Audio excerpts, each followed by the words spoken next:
Assalamualaikum warahmatullahi wabarakatuh.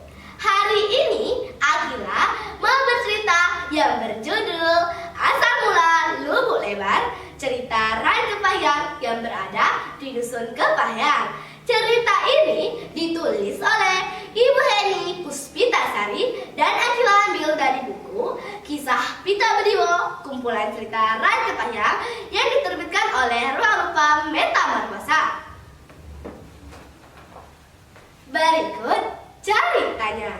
Alkisah pada zaman dahulu di sebuah desa di hutan Bukit Cupi ada dua orang adik dan kakak yang merupakan yatim piatu. Mereka telah lama ditinggalkan oleh kedua orang tua mereka. Sang kakak bernama Sindang dan adiknya bernama Simin. Kakak dan adiknya hidup dengan rukun dan saling mengasihi. Setiap hari mereka mencari kayu bakar untuk menyambung hidup mereka. Secara bergantian, jika Sindang yang mencari kayu bakar, maka Siminlah yang membawanya ke pasar untuk ditukarkan dengan makanan. Pada hari itu, giliran Sindang yang mencari kayu bakar di hutan. Dek, kakak pergi hutan dulu ya, mau mencari kayu bakar sambil berolahraga pagi. Iya kak, semoga dapat banyak ya kayu bakarnya. Oke dek, lalalala, cari kayu bakar. Tak terasa, dengan hati yang gembira, Sindang sudah mengumpulkan banyak kayu bakar. Saat di hutan, Sindang bertemu seorang kakek tua yang sedang kelaparan.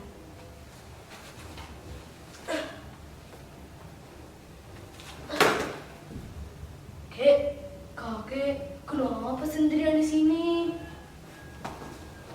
Duh, kakek belum makan dari pagi, Cung. Kalau begitu, Kek, ayo ikut aku pulang ke rumah. Ada makanan untuk kakek.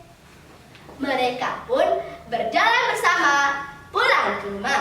Simin adiknya melihat kakaknya pulang dari hutan. Ia pun membantu menurunkan kayu bakar seraya bertanya, "Kak, siapa kakek itu? Dari mana ia berasal?"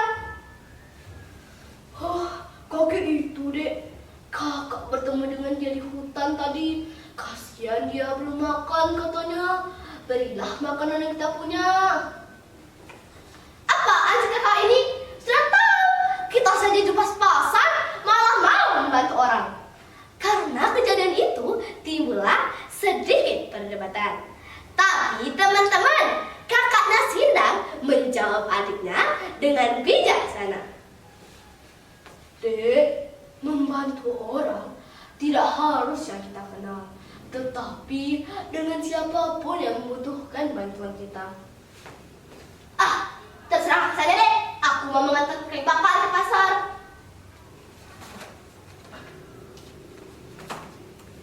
Karena perkataan dan perbuatan Simin tadi, sang kakek menjadi tidak enak hati. Ia ingin kembali lagi ke hutan. "Sindang, biarlah kakek mencari makanan di hutan saja. Siapa tahu ada makanan yang bisa kakek makan." "Jangan begitu, Kek. Makan dulu di sini." "Baiklah kalau begitu, Sindang." Sang kakek pun memakan makanan itu dengan lahap. Saat sudah merasa kenyang, sang kakek ingin berpamitan kepada Sindang. "Sindang, terima kasih sudah mau membantu kakek. Tetapi kakek tidak bisa memberikanmu apa-apa. Hanya ini yang bisa kakek berikan." "Tidak perlu, Kek. Lagian aku tidak membutuhkan benda seperti itu." "Jangan begitu, Sindang. Terimalah mako ini. Suatu saat nanti akan kakek beritahu manfaatnya." Baiklah kalau begitu. Terima kasih ya, Kek. Saat Sindang sedang memperhatikan mangkok itu, tiba-tiba kakek itu menghilang, entah kemana. Hah? Mangkok apa ini? Kek? Kakek? Kemana kakek tadi?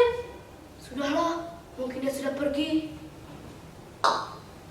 Tak lama setelah itu, Simin adiknya pulang dari pasar membawa makanan. Tetapi makanan itu untuk malam tiba, karena makan siang masih ada. Kecuali Sindang yang memberikan makanannya kepada kakek itu. Tak lama setelah itu, malam pun tiba. Krik krik, krik krik, suara jangkrik. Saat makan malam, Simin adiknya tidak menghiraukan kakaknya yang sedang kelaparan. Dek, berilah kakak sedikit makanan. Kakak sangat lapar. Tidak. Salah kakak sendiri. Kenapa makanan tadi kakak berikan kepada kakek itu? Kita kan harus bermasyarakat, Dek. Saling membantu sesama lain. Tidak. Karena Sindang seharian belum istirahat, Sindang pun tertidur lebih cepat. Saat tertidur, ia bermimpi kakek yang ia tolong tadi datang kembali. Maaf, Kek, aku tak mempunyai makanan lagi. Bukan, Sindang. Kedatangan kakek ke sini malah mau membantu kamu.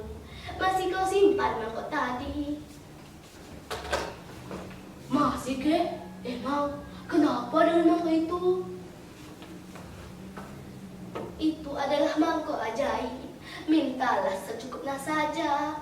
Karena syarat dari mangkok itu, kau tak boleh serakah. Jika sudah merasa cukup, usaplah bawah mangkok itu dan mengucapkan alhamdulillah. Tiba-tiba Sindang terbangun dan terkejut dari tidurnya. Ia pun tidak percaya. Ia pun ingin mencobanya. Wahai mangkok ajaib, berilah aku makanan yang sehat dan bergizi. Aku sangat lapar. Wah, ternyata benar yang dikatakan kakek tadi. Bismillahirrahmanirrahim. Kenyang. Alhamdulillah. Saat sudah merasa kenyang, Sindang pun tertidur kembali. Keesokan harinya, di pagi hari, kukuruyuk. Sindang menceritakan semua yang terjadi malam tadi. Awalnya, Simin tidak percaya dengan perkataan kakaknya. Tetapi karena sudah dibuktikan, Simin pun percaya. Mereka meminta baju yang bagus, rumah yang besar, serta makanan yang sehat dan bergizi. Tapi teman-teman, keesokan harinya Simin memiliki niat yang jahat.